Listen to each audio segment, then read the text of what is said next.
Siapa yang tak tahu paprika? Tanaman dari suku terong-terongan ini mempunyai rasa yang khas. Di Jawa Timur, tanaman ini tumbuh dengan subur di wilayah Nongko Jajar Pasuruan. Lalu, bagaimanakah kiat menanam paprika?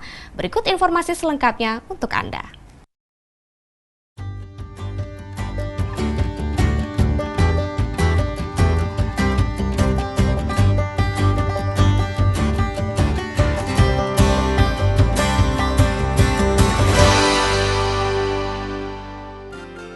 Saya adalah seorang petani. Saya juga udah mulai dari kecil, saya itu petani. Kalau dulu dari pertanian kopi, jagung, apa kayak gitu ya. Terus saya pikir tanaman kopi menurut saya sih hasilnya tahunan gitu ya, tahunan. Kemudian saya cari apa itu tanaman kubis, tanaman apa. Ternyata saat ini yang paling cocok kami itu menanam paprika. Ya, paprika ini tanaman asalnya dari Belanda.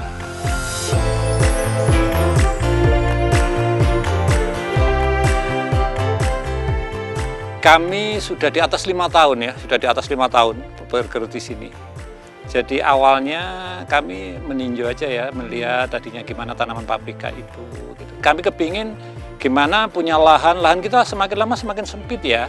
Gimana kita punya lahan yang sedikit tapi hasilnya banyak, itu aja pikiran kami. Karena kalau dulu waktu nanam kopi itu harus pakai hektaran, itu hasilnya tahunan, cuman hasilnya tidak begitu banyak. Tapi begitu kita tanami yang model kayak begini, tidak hanya paprika ya, banyak juga ada yang macam-macam yang kita tanami di dalam greenhouse itu. Karena sepanjang tahun bisa buah kayak begitu. Kalau kayak gini nih, mungkin 1 tahun, 2 bulan itu masih bisa bertahan gitu ya.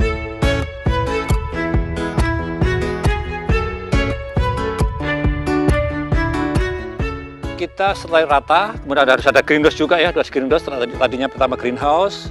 Kemudian setelah itu diratakan, kemudian ada mulsa. Harus steril di sini. Masuk pun harus kayak masuk masjid. Harus lepas, harus cepat. Kenapa? Ini nggak boleh, ini ada kayak bayi. Tanamannya harus betul-betul dirawat dengan sebaik-baiknya. Jadi makanya kita masuk juga harus steril, pakaiannya juga bagus. Lahan itu harus rata. Kalau lahan itu miring, nggak bisa, karena itu pakai irigasi tetes. Jadi minuman antar satu pohon dengan yang lain harus rata. Makanya harus kita ratakan. Setelah kita ratakan, kemudian kita pasang ya alat ya paralon ya untuk saluran air. Karena semuanya udah dipakai di pusat nanti. Pakai pusat langsung mengalir di paralon itu. Akhirnya kita pasang itu di paralon, kemudian kita pasang juga pipa-pipa yang untuk mengaliri itu. Jadi setiap tanaman itu satu aliran. Dengan model begini, itu tenaga kerja kita sangat efisien.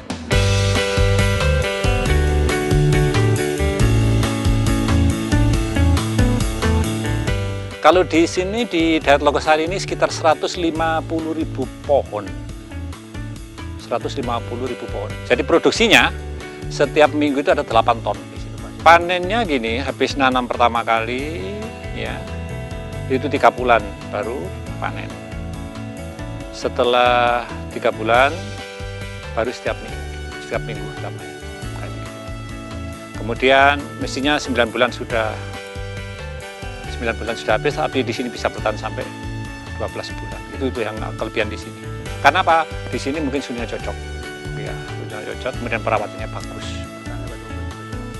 Sangat bertahan, bahkan lebih dari itu, bahkan 14 bulan di kita. 14 bulan.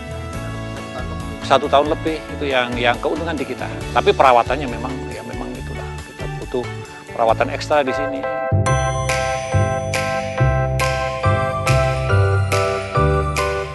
Awalnya kan kita memang sendiri-sendiri. Ternyata kita kesulitan untuk memasarkan juga karena merawat paprika juga tidak mudah.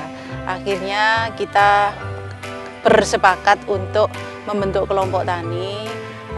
Ya pertama untuk pemasaran ya, kemudian juga untuk budidaya itu saling membantu, saling menularkan pengalaman. Kemudian yang tidak kalah pentingnya adalah akses kredit ke bank.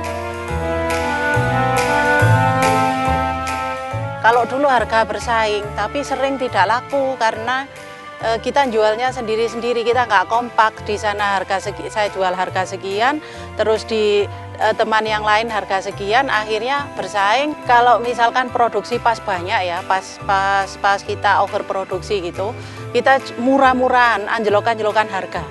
Orang sini bilang bersaing soal harga. Saya jual semurah-murahnya asal laku, asal terserap pasar. Kita sistemnya bergantian, Mas. Jadi giliran. Misalkan hari ini ada permintaan berapa, giliran anggota yang mana gitu. Jadi giliran, jadi hari ini yang panen siapa, besok misalkan Pak Haryanto, besoknya lagi Pak Sujianto, yang kayak gitu. Jadi digilir. Ya karena ya itulah untungnya berkelompok. Jadi kita bagaimanapun kita atur itu, kita atur gantian. Sehari 1 ton. Iya.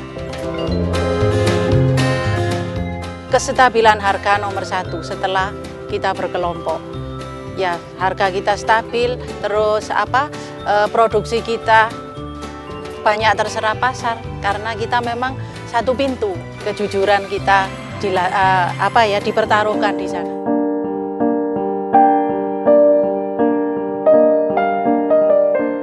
Kadang-kadang kami juga pernah satu hari tanaman kita tahu-tahu kerdil, udah langsung akhirnya kita merawat sebaik-baiknya, tapi tetap nggak bisa, hanya kita bongkar pernah.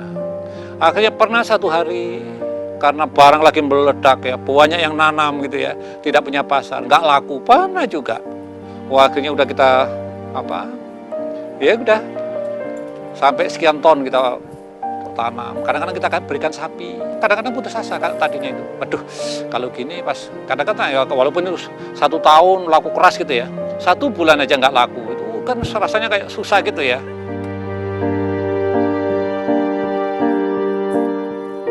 Saya tidak suka ya kalau umpama terjadi ada ledakan-ledakan bom, itu saya nggak suka. Itu adalah sangat merusak petani kita. Kalau sudah ada ledakan di mana-mana, itu turis nggak bisa datang, akhirnya petaninya kita yang susah. Iya, kita yang terpengaruh. Seyogyanya keamanan harus tetap dijaga lah, karena itu ada sangat berpengaruh pada petani kita.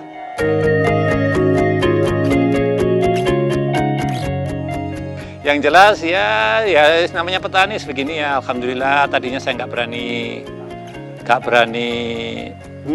ngredit mobil, berani mobil. Nggak berani nyekolahkan anak, akhirnya bisa nyekolahkan anak. Ya, maksudnya nyekolahkan itu bukan hanya S1, pokoknya di atas itulah bisa kayak begitu, berani gitu loh ya.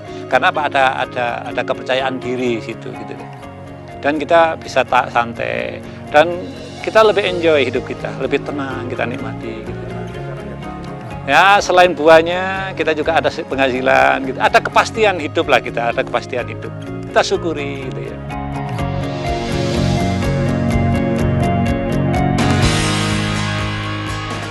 Kami tidak boleh putus asa.